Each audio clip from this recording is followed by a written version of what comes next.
মন্ডল স্টুডিওর নিবেদন গ্রাম বাংলার ভূতের গল্প। নমস্কার শ্রোতা বন্ধুরা, আজ আপনারা শুনবেন লেখক সৈয়দ মুস্তাফা সিরাজের কলমে হরির হোটেল।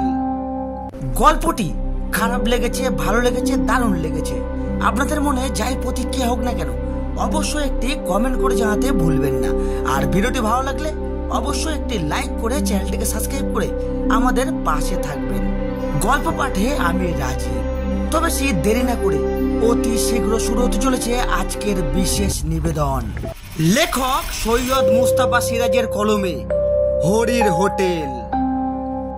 এই কাহিনীর সমস্ত চরিত্র এবং ঘটনা কাল্পনিক। বাস্তবে জীবিত বা মৃত কোনো ব্যক্তি বা ঘটনার সাথে এর কোন রকম মিল থাকলে তা সম্পূর্ণ অনিচ্ছাকৃত এবং কাকতালীয়। গল্পে ব্যবহৃত অপ্রাকৃতিক এবং অলৌকিক ঘটনা শুধুমাত্র কাহিনীর পরিবেশনের উপক্রম মাত্র। কুসংস্কার বিশ্বাস করবেন না, কুসংস্কার ছড়াবেন না। স্টেশনে ট্রেন থামতে না থামতেই যাত্রীদের মধ্যে হুলুস্থুলু বেঁধে গেল। ভিড়ে ঠাসা কামরা, পিছন থেকে প্রচন্ড চাপ অনুভব করলাম। তারপর দেখলাম কেউ কেউ আমার কাঁধের ওপর দিয়ে কসরত দেখিয়ে সামনে চলে যাচ্ছে, সেই সঙ্গে চেঁচামেচিও চলেছে। অবশেষে ঠেলা খেতে খেতে যখন প্ল্যাটফর্মে পড়লাম, তখন আমার ওপর দিয়ে অজস্র জুতো পরা পা ছুটে যাচ্ছে।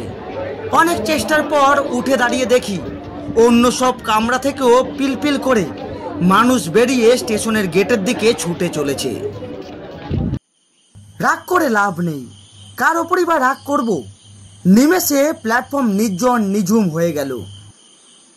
কাঁধের ব্যাগ আর পোশাক ঝেড়ে ঝুড়ে রুমালে মুখ মুছলাম। ট্রেনটা হুইসেল বাজিয়ে আস্তে সুস্তে চলে গেল। সেই সময় হঠাৎই মাথায় এলো ট্রেনে ডাকাতি হচ্ছিল সম্ভবত, তাই অত সব যাত্রী হয়তো প্রাণ ভয়ে ট্রেন থেকে ঝাঁপিয়ে পড়ে পালিয়ে গেল। এতক্ষণে ভয় পেলাম। রাত 8টা বাজে, প্ল্যাটফর্ম আর স্টেশন ঘরে আলো জ্বলছে, গেটে মানুষজন নেই। সেখানে গিয়ে একটু দাঁড়ালাম। ডাকাতরা ট্রেন থেকে নেমে স্টেশন ঘরে ঢুকে হামলা দিয়েছে কিনা তা দেখবার জন্যে উকি মারলাম। না, স্টেশন ঘরে উদ্দীপনা এক ভদ্রলোক চেয়ারে বসে চোখ বুজে ঝিমোচ্ছেন। তাকে বললাম, একটা কথা জিজ্ঞাসা করতে পারি? তিনি চোখ না খুলেই বললেন, পারেন, তবে আপনার বরাতে হরির হোটেলই আছে। অবাক হয়ে বললাম, হরির হোটেল মানে? এ তল্লাটে নতুন এসেছেন, যাবেন কোথায়? আগে কাঞ্চনপুর। সেখানে কার বাড়ি যাবেন? একটু বিরক্ত হয়ে বললাম, সেখানে আমার বন্ধুর বাড়ি। রেল কোট পরা ভদ্রলোক এবার চোখ খুলে একটু হেসে বললেন, ওহো, আপনার বন্ধু আপনাকে এখানকার হাল হদিস কিছু জানাননি? তার কি করবেন, হরির হোটেলই এখন আপনার ভবিষ্যৎ। কথা না বাড়িয়ে বললাম, গেটের টিকিট নেওয়ার লোক নেই, টিকিটটা নেবেন কি? ওহ, টিকিট কাটেছেন? তা এ তলাটা নতুন প্যাসেঞ্জার, টিকিট তো কাটবেন বই কি, ইচ্ছে হলো দিন, না হলে দেবেন না। বুঝলাম এই ভদ্রলোকই স্টেশন মাস্টার, মাথায় হয়তো ছিট আছে। টিকিটটা ওর সামনে টেবিলে রেখে বললাম, আচ্ছা এবার বলুন তো, অত সব যাত্রী ট্রেন থেকে ওভাবে মরিয়া হয়ে নেমে ছুটে পালালো কেন? আজ শনিবার, তাতে ট্রেন 4 ঘন্টা লেট। বুঝলাম না, তাতে কি হয়েছে? বুঝতে পারবেন, গেট পেরিয়ে নিচের চত্বরে যান। গেট পেরিয়ে নিচে গিয়ে দেখি কয়েক ধাপ সিঁড়ির নিচে একটা খোলা মেলা জায়গা। এক প্রান্তে কিছু দোকানপাট। অস্পষ্ট জ্যোৎস্নায় লক্ষ্য করলাম চত্বর একেবারে জনহীন। আমার সহকর্মী ও ঘনিষ্ঠ বন্ধু নির্মল বলেছিল, স্টেশন থেকে নামলেই বাস, সাইকেল, রিক্সা বা এক্কা ঘোড়ার গাড়ি একটা কিছু পেয়ে যাব। কিন্তু কোথায় তারা? একটা চায়ের দোকানে আলো জ্বলছিল, সেখানে গিয়ে বেঞ্চে বসে বললাম, পরের বাস কটায় দাদা? চাওলা আমার দিকে তাকিয়ে মুচকি হেসে বলল, বাবুমশাই, আসা হচ্ছে কোত্থেকে? আগে কলকাতা। ঠিক ঠিক, তা যাওয়া হবে কোথায়? আগে কাঞ্চনপুর। তা পরের বাস কটায় আসবে? বাবুমশাই, এই রাত্রিতে আর বাস আসবে না, আসবে সেই ভোরবেলা, কেননা রাত্রিবেলা স্টেশনে আর কোনো ট্রেন থামে না। সাইকেল, রিক্সা বা এক্কা গাড়ি? চাওলা হাসলেন, আগে না, খামোকা কেন রাত্রিবেলা ওরা আসবে? বাবুমশাই, আপনি বড় ভুল করেছেন, আসবার সময় দেখেননি সোনাগড় জংশনে হঠাৎ ট্রেনের কামরা বেজায় ভিড় হয়ে উঠেছিল। মনে পড়ে গেল, বললাম, হ্যাঁ তুমি ঠিক বলেছ, কামরা একেবারে ফাঁকা ছিল। হঠাৎই ওই জংশনে ভিড়ের চাপে কোন ঠাসাঠাসি হয়ে গেছিলাম। হ্যাঁ, ব্যাপারটা হলো এই তলাটের অজস্র লোক সোনাগড়ে যায়, কলকারখানায় চাকরি করতে যায়। তারা প্রতি শনিবারে বাড়ি ফেরে, রোববার কাটিয়ে আবার সোমবার সোনাগড়ে যায়। আপনি যদি ট্রেন থেকে নেমে ওদের সাথে দৌড়ে আসতেন তাহলে হয়তো বাসে বা সাইকেল রিক্সায় নয়তো এক্কা গাড়িতে ঢুকে যেতে পারতেন। হ্যাঁ, সহজে পারতেন না, একটু কসরত করতে হতো, এই যা। এবার ব্যাপারটা বুঝতে পারলাম। নির্মলের ওপর রাগ হলো। এই ব্যাপারটা আমাকে তার খুলে বলা উচিত ছিল, কিন্তু আর রাগ করে লাভ নেই। তাছাড়া নির্মলের মেয়ের অন্নপ্রাশন কাল রবিবার। আমি কবে যাব নিশ্চিত করে তাকে বলিনি, শুধু বলেছিলাম নিশ্চয়ই যাব, শনিবার পর্যন্ত অপেক্ষা করিস। তাই চাওয়ালার উদ্দেশ্যে বললাম, এক কাপ চায়ের ব্যবস্থা করা যাবে দাদা? চাওয়ালা গম্ভীরভাবে মাথা নাড়ল। না বাবুমশাই, উনুনে আমার রাতের রান্না শেষ হয়ে জল ঢেলে দিয়েছি, আর চা করার কোনো উপায় নেই। আচ্ছা, এখানে হরির হোটেলটা কোথায়? লোকটা যেন চমকে উঠল। হরির হোটেল? এর আগে কখনো হরির হোটেলে খেয়েছেন নাকি? আরে না না, আমি এই প্রথম এখানে আসছি। হরির হোটেলের কথা স্টেশন মাস্টারের মুখে শুনলাম। ও, হরির হোটেলে এখন যাওয়ার ইচ্ছা হয়েছে, চলে যান, তবে একটু দেখে শুনে যাবেন। এই বলে চাওলা আমার মুখের সামনেই দোকানের ঝাঁপ ফেলে দিল। এখানে দেখছি সবই অদ্ভুত, লোকজনও অদ্ভুত। হরির হোটেলে যেতে আবার দেখে শুনে যাব কেন, কিছু বোঝা গেল না। এতক্ষণে চাঁদ আরো উজ্জ্বল হয়েছে, সব দোকানপাটও বন্ধ, শুধু শেষ দিকটায় আলো জ্বলছে। সেখানে গিয়ে দেখলাম একটা ঘর খোলা আছে। দরজার কাছে টেবিলের সামনে একজন রোগাটে গরনের কালো রঙের লোক বসে আছে, পরনে ধুতি আর হাত কাটা ফতুয়া। ভেতরে দুসারি লম্বা বেঞ্চের সাথে উঁচু ডেস্ক আটা। দেখেই বোঝা যায় এটা একটা হোটেল। এই তাহলে হরির হোটেল। লোকটি আমাকে দেখেই কেন যেন সবিনয়ে করজোরে নমস্কার করলো। আমি নমস্কার করে বললাম, এটাই কি হরিবাবুর হোটেল? সে জিভ কেটে মাথা নেড়ে বলল, আগে স্যার, দয়া করে আমাকে বাবু বলবেন না, আমি একজন সামান্য লোক। বাইরে টাঙানো সাইনবোর্ড দেখুন, লেখা আছে অন্নপূর্ণা হোটেল, কিন্তু এ তল্লাটে সবাই বলে হরির হোটেল। ঠিক এই সময় আমার মনে পড়ে গেল আজ বেলা 11টায় খেয়েছি, তারপর ট্রেনে বাড়তিনেক 20 চা। আর এই কথা মনে পড়ার সাথে সাথেই একই সাথে পেলাম ডাল ভাতের ঝোল মিশ্রিত লোভনীয় খাদ্যের তীব্র ঘ্রাণ। আমার বাঙালি পেটে প্রচন্ড ক্ষুধার উদ্বেগ করলো। শটান হোটেলে ঢুকে কাঠের বেঞ্চে বসলাম, ব্যাগটা এক পাশে রেখে বললাম, আমার খুব খিদে পেয়েছে, শিগগিরই ব্যবস্থা করুন হরিবাবু, ডাল ভাত যা হোক।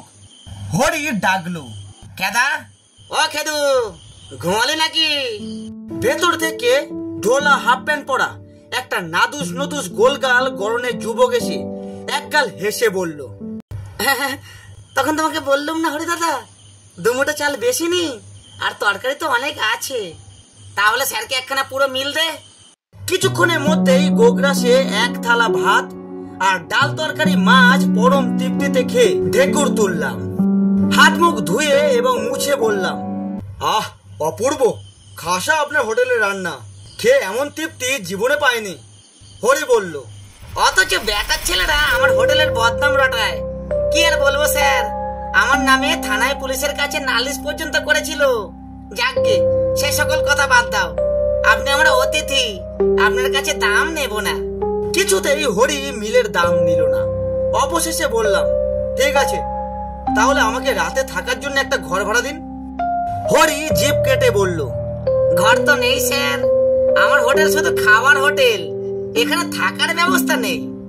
আমি আর খেদা উপরের ঘরে রাত্রি কাটাই, নিচে কি আর থাকার জো আছে? নানা উপদ্রবের চোটে অস্থির হতে হবে। কি উপদ্রব? হরিবাবু, আমি বেঞ্চে শুয়ে রাত কাটিয়ে দেবো, কোনো উপদ্রব কার্য করবো না। হরি হাসলো, আপনার মাথা খারাপ, কথা বাড়িয়ে লাভ নেই। আমারও খিদে পেয়েছে, তা আপনি যাবেন কোথায়? কাঞ্চনপুর। দিব্যি জ্যোৎস্না রাত্রি, মোটে তো 3 কিলোমিটার রাস্তা, হাঁটতে হাঁটতে চলে যান, কোনো ভয় করবেন না। আমাদের এই তল্লাটে আর যা কিছুই থাক, চোর ছিনতাইবাজ ডাকাত নেই। মনের আনন্দে গান গাইতে গাইতে চলে যান। অগত্যা হোটেল থেকে বাইরে বেরিয়ে আসছি, হরি হঠাৎ ব্যস্তভাবে ডাকলো, স্যার শুনুন স্যার। ঘুরে দাঁড়ালাম। সে আমাকে অবাক করে 6টা অ্যান্টাসিড ট্যাবলেট আমার হাতে গুজে দিল। বললাম, অ্যান্টাসিড ট্যাবলেট কি হবে?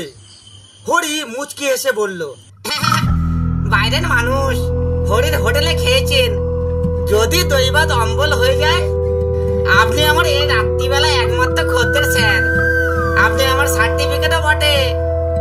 বলে সে হোটেলে ফিরে গেল। আমি এতক্ষণে একটু চিন্তায় পড়লাম।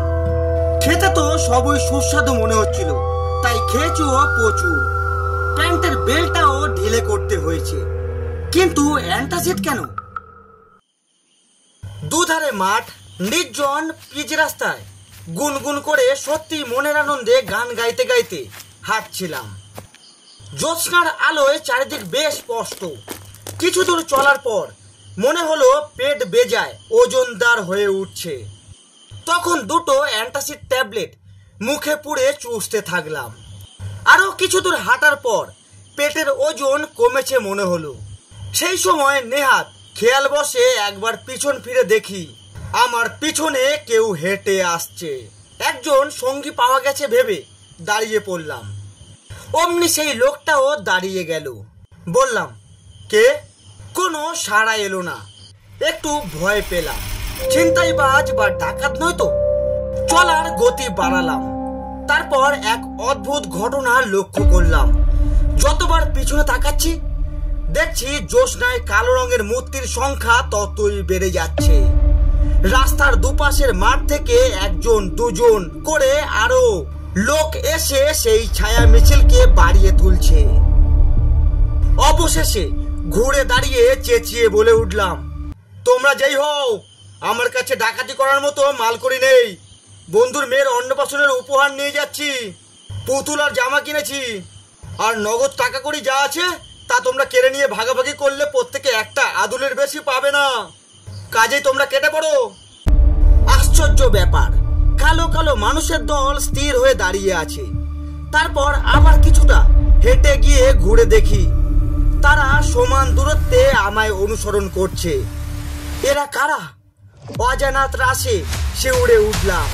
সাহস দেখিয়ে খুব চেঁচিয়ে বললাম, সাবধান, আমার কাছে রিভলভার আছে, আমি কিন্তু পুলিশের লোক, গুলি করে মুন্ডু উড়িয়ে দেব। কিন্তু এই হুমকিতেও কাজ হলো না।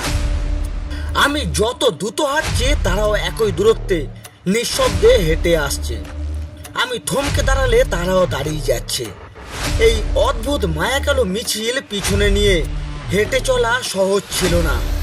আমার গলা তৃষ্ণায় শুকিয়ে গেছে, সঙ্গে জলের বোতলও নেই, এমনকি একটা টর্চও আনিনি। আতঙ্কে দিশেহারা হয়ে আমি দৌড়াতে শুরু করলাম। দৌড়াতে দৌড়াতে যতবার পিছু ফিরে তাকাচ্ছি দেখছি সেই বিভীষিকারাও আমাকে অনুসরণ করে ছুটে আসছে। কিছুক্ষণ পরে সামনে ঘন কালো গাছপালার ফাঁকে রাস্তার ধারে একটা মন্দির দেখতে পেলাম। মন্দিরের উঁচু খোলা চত্বরে কারা যেন বসে কথা বলছিল। আমি দৌড়ে গিয়ে সেখানে দাঁড়াতেই লোকজন হইচই করে উঠল। কে কে কে কে? হাঁপাতে হাঁপাতে বললাম, আমি। কে কে? আমি আগে আমি কলকাতা থেকে আসছি, যাব কাঞ্চনপুর, বাস ফেল করে বিপদে পড়েছি। অতগুলো লোকের ভেতর দিয়ে একজন বলল, তাই বলুন, তা বিপদটা কি? একদল কালো কালো লোক আমাকে ফলো করে আসছে।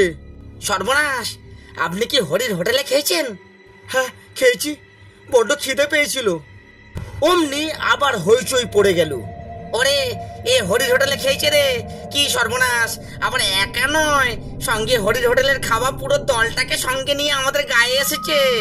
হ্যাঁ হ্যাঁ হ্যাঁ, বাবা পালা পালা। এই সব বলতে বলতে লোকগুলো মন্দিরের পেছনে উধাও হয়ে গেল।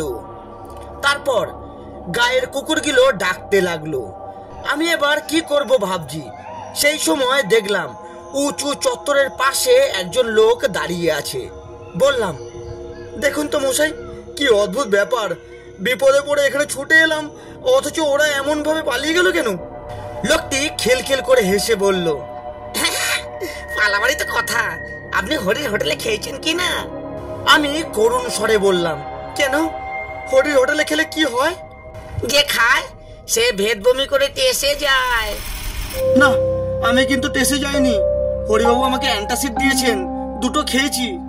দুটোতে কাজ হয় না মশাই, এখনো আপনার পেটে হরির হোটেলের ভাত আছে তো, তাই গন্ধে যত গন্ডগোল বেঁধেছে। কারা আপনাকে ফলো করছে বলছিলেন যেন? হ্যাঁ, 1 2 করে অন্তত 30-40 জন হবে। জোসনায় সব কালো কালো মূর্তি। হ্যাঁ, তারাও হরির হোটেলে খেয়ে টেসে গেছে। কথায় বলে না, স্বভাব যায় না মোলে। হরির রান্নাটা যে খুব সুস্বাদু, সেই লোভে পড়ে পেট পুড়ে খেলেই কেলেঙ্কারি। ওরা ভেদ বমি করে টেসে গিয়েছে বটে, কিন্তু লোভটা যায়নি। আপনার পেট থেকে হরির সুস্বাদু রান্নার গন্ধ টের পেয়ে ওরা আপনার পিছু নিয়েছে, বুঝলেন তো? হ্যাঁ, বুঝলাম, কিন্তু আপনি দয়া করে আমাকে কাঞ্চনপুর পৌঁছে দিন। কাঞ্চনপুর আরো প্রায় 1 কিলোমিটার। সেখানে কাদের বাড়ি যাবেন? আগে নির্মল সিংহের বাড়ি। ও, সিংহি বাবুদের বাড়ি। চলুন, আমার বাড়িও ওই গ্রামে। তবে সাবধান, আপনি আগে আগে চলুন, আমি যাব পিছনে। কেন, আমাকে কি আপনি ভয় পাচ্ছেন? কিচ্ছু বলা যায় না। হরির হোটেলে এ পর্যন্ত যারা খেয়েছে তারা সবাই টেসে গেছে। বলছি তো, আমার কিচ্ছু হয়নি। টাটকা টেসে যাওয়া বডি তো, তাই প্রথম প্রথম কিছু টের পাওয়া যায় না। মনে হয় এই তো দিব্যি আমার বডিখানা আস্ত আছে, কিন্তু আত্মার ভ্রম। আসলে বডি কখন চিতায় পুড়ে ছাই হয়ে গেছে কে জানে। কি অদ্ভুত! মোটেও না, এমন হতে পারে আপনার বডির স্মৃতি আপনাকে এখনো আস্ত রেখেছে। যাকে চলুন, পেছনে তাকাবেন না, আর আমিও তাকাবো না। কিছু দূর হেঁটে যাওয়ার পর বললাম, দেখুন, আপনার যেমন আমাকে ভয় করছে, তেমনি আমারও আপনাকে ভয় করছে। কখন পিছন থেকে আপনি কি করে বসবেন? ঘাড় মটকে দেবো বলতে চান? যা অবস্থা, তাতে এবার ওটুকুই যা বাকি। বাজে কথা বলবেন না, আপনি বড় অকৃতজ্ঞ মানুষ তো। আমাকে মানুষ বললেন যখন, তখন আর আমাকে ভয় কেন? বরং আপনার ভয় পাওয়া উচিত যারা আমাকে ফলো করে আসছিল, তাদেরকে। লোকটি থমকে দাঁড়ালো। এই রে, একেবারে ভুলে গেছি, আমার জামার পাশ পকেটে টর্চ আছে। বেশ, বের করা যাক। আগে আপনাকে টর্চের আলোয় দেখে নি, তারপর এখনো কেউ পিছনে ফলো করছে কিনা সেটা দেখা যাক।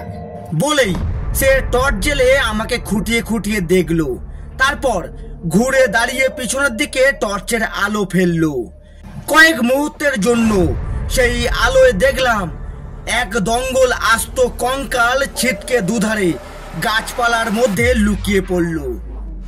আর লোকটাও সেই দৃশ্য দেখে প্রচন্ড বেগে দৌড়ে কোথায় যেন উধাও হয়ে গেল। আমার সৌভাগ্য, তার হাত থেকে জ্বলন্ত টর্চটা ছিটকে পড়েছিল। সেটা আমি কুড়িয়ে নিয়ে নির্ভয়ে এবার হেঁটে চললাম। মাঝে মাঝে পিছন ফিরে টর্চের আলো ফেলে দেখলাম, কিন্তু আর কেউ আমাকে অনুসরণ করছিল না। বেশ কিছুক্ষণ চলার পর রাস্তার বাঁকের মুখে মোটর সাইকেলের উজ্জ্বল আলো দেখতে পেলাম। তারপর মোটর সাইকেলটা আমার কাছে এসে থেমে গেল। নির্মলের সাড়া পেলাম। যা ভেবেছিলাম, এতক্ষণ পর্যন্ত অপেক্ষা করে হঠাৎ মনে পড়ে গিয়েছে, আজ তো শনিবার, পুটু কি আর অত ভিড়ের মধ্যে বাসে উঠতে পারবে? হ্যাঁ রে, হেঁটে আসতে তোর কোনো অসুবিধা হয়নি তো? আয়, ব্যাক সিটে বস, দোষটা আমারই, বুঝলি তো? মোটর সাইকেলের ব্যাক সিটে চুপচাপ উঠে বসলাম। যা ধকল গেছে, এখন আর কোনো কথা নয়। না, পরেও আর কোনো কথা নয়। এমনকি হরির হোটেলে খাওয়ার কথাও চেপে যাব। হরির দেওয়া অ্যান্টাসিড ট্যাবলেটটা দেখিয়ে বলবো রাতে কিছু খাবো না, পেটের অবস্থা ভালো না। তাছাড়া আমি হরির হোটেলে খেয়ে এসেছি শুনলে নির্মল নিঘাত আমাকে ফেলেই পালানোর চেষ্টা করবে। তার মানে মোটর সাইকেলের অ্যাক্সিডেন্ট এবং আমি নিজেই ভূত হয়ে যাব।